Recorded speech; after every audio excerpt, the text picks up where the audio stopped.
पर्यटक स्थलों को खुलवाने की मांग को लेकर व्यापारियों ने किया प्रदर्शन। उत्तराखंड में कोरोना की नई गाइडलाइन जारी कर दी गई है, लेकिन पर्यटक स्थलों को लेकर सरकार द्वारा कोई दिशा निर्देश जारी नहीं किया गया, जिसे लेकर व्यापारियों में खासा आक्रोश दिखाई दे रहा है। पर्यटन नगरी में बड़ी संख्या में पर्यटक आ तो रहे हैं, लेकिन वो माल रोड या अपने होटल्स में ही कैद हो गए हैं। व्यापारियों ने आज पर्यटक स्थलों को खुलवाने की मांग को लेकर धरना प्रदर्शन किया और आलम यह है कि जब प्रदेश में पर्यटकों के आने पर कोई पाबंदी नहीं है, तो पर्यटक स्थलों पर पाबंदी क्यों लगाई गई है। नवभारत समाचार मसूरी से मनीष गंगोली की रिपोर्ट।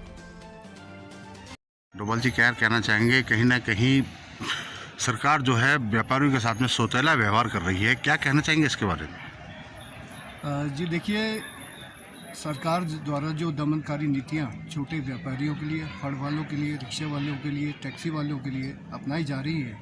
उसका हमारी पार्टी घनघोर विरोध करती है। और जिस तरीके से रात 10 बजे तक बार खोलने की अनुमति मिलती है और आम आदमी के लिए जो सुविधाएं छोटे फड़ वाले, छोटे राशन वाले, रिक्शा वाले, ये सब के लिए जो प्रदान करते हैं, उनके लिए जिस तरीके से शोषण वाली नीतियाँ सरकार अपना रही है, उसका हम पुरजोर विरोध करते हैं। और जो व्यापार संघ इसके खिलाफ मुखर हुआ है, सरकार की दमनकारी नीतियों के खिलाफ, उसका हम लोग पूर्ण तरह समर्थन करते हैं और आगे भी समर्थन जारी रहेंगे जब तक इस गूंगी बहरी सरकार की नींद नहीं खुलती है और जो फड़ वाले, रिक्शा वाले, छोटे व्यापारी, इनके साथ न्याय नहीं होता है, तब तक आम आदमी पार्टी व्यापारियों के साथ खड़ी रहेगी। इस मद्देनजर रखते हुए वेलफेयर एसोसिएशन ने क्या निर्णय लिया है कि आगे की लड़ाई किस तरीके से लड़ी जाएगी? बिल्कुल, इसमें क्रमशः हमने जो है कल एक कार्यक्रम रखा है मुख्यमंत्री आवास के कूच करने का। एक सांकेतिक तौर पे अभी हम एक मुख्यमंत्री आवास के लिए कूच करेंगे। 11:30 बजे कल साईं मंदिर पे कुछ व्यापारी हम इकट्ठे होकर नीचे देहरादून के लिए मुख्यमंत्री आवास के लिए कूच करेंगे, जहां हम सरकार को एक मौका और देना चाहते हैं कि कहीं ना कहीं वो हमारी बात सुने, और यदि इससे भी अगर सरकार नहीं मानी तो फिर इस आंदोलन को और बड़ा रूप दिया जाएगा और फिर प्रदेश स्तर पे इस आंदोलन को ले जाया जाएगा। साथ ही साथ कूच को भी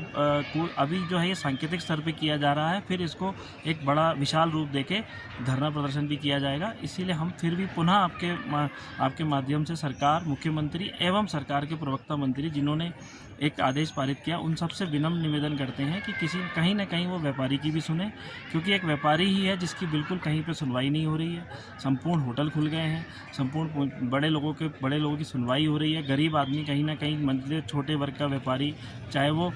छोटा रिक्शे वाला हो, टैक्सी वाला हो, कोई भी, सब कहीं ना कहीं आर्थिक रूप से बहुत ज़्यादा परेशान है। इसलिए आपके माध्यम से पुनः यही आग्रह है कि सरकार हमारी मांगें माने और बिजली पानी के बिल भी माफ़ करे, साथ साथ हमें एक आर्थिक पैकेज भी दे, हमारे कर्मचारियों को कहीं ना कहीं अनुदान दिया। जिस तरीके से होटल कर्मचारियों को 2,500 रुपये दिया जा रहा है, इसी तरीके से दुकानदार के कर्मचारियों को भी कहीं ना कहीं कुछ ना कुछ दिया जाए। यही हम आपके माध्यम से कहना चाहते हैं। कुकरेजा जी क्या कहना चाहेंगे? आज आपने धरना प्रदर्शन करा, अलग अलग जगह पे, कंपनी गार्डन हो चाहे गनेल हो, अलग अलग पिकनिक स्पॉट पर धरना करा है, क्या है इसका मकसद?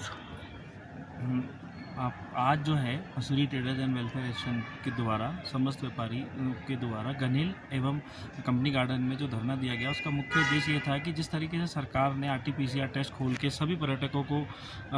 आने के लिए इजाज़त दे दी है, तो हमारा ये कहना है कि जब सभी पर्यटक आ रहे हैं और ये मसूरी एक पर्यटक नगरी है, तो ऐसे में पर्यटक स्थलों का बंद होना भी एक प्रश्न चिन्ह उठाता है कि सरकार की नीति किस तरीके की है कि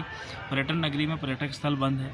दूसरी तरफ सरकार ने एक तरफ जो है जितने भी बार्स हैं उनको 10 बजे तक चलने की अनुमति दे दी है, और साथ और दूसरी तरफ जो छोटे व्यापारी हैं, जो टॉफ़ी, चिप्स वगैरह या कोल्ड ड्रिंक या किसी भी तरह के व्यापारी या कपड़े, जूते, उनको 5 बजे तक की अनुमति दी है। तो ये भी कहीं ना कहीं सरकार की नीति पर एक प्रश्न चिन्ह उठाता है। और साथ साथ हम ये भी इन्हीं सब चीज़ों को देखते हुए, मतलब मसूरी ट्रेडर्स सरकार से आह्वान करता है कि नियमित रूप से मार्केट को खुलने का समय दिया जाए और डेली मार्केट खुले। साथ साथ ये, क्योंकि एक पर्यटक नगरी है और यहाँ पे पर्यटक मुख्यतः शनिवार और इतवार को ही आता है, और ऐसे में ये देखा जा रहा है कि शनिवार इतवार को सरकार ने लॉकडाउन लगा दिया है, तो कहीं ना कहीं अगर पर्यटक शनिवार इतवार को आएगा तो उसको बड़ी निराशा होती है। तो ये सब कुछ देखते हुए हम सरकार से एक डिमांड करते हैं कि नियमित तौर पे बाज़ार खुले, और साथ साथ शनिवार इतवार को भी बाज़ार खुले, क्योंकि देखिए कोरोना काल में पिछले साल और इस साल दोनों साल आर्थिक रूप से व्यापारी बहुत ज़्यादा टूट चुका है और अब उसका सब्र का बांध भी टूट चुका है। तो दोबारा से हम सरकार से आपके माध्यम से भी आग्रह करेंगे कि हमारी मांगों की ओर ध्यान दिया जाए और व्यापारियों को एक आर्थिक पैकेज भी दिया जाए, क्योंकि जो उसका नुकसान हुआ है वो कहीं ना कहीं उसकी भरपाई हो सके।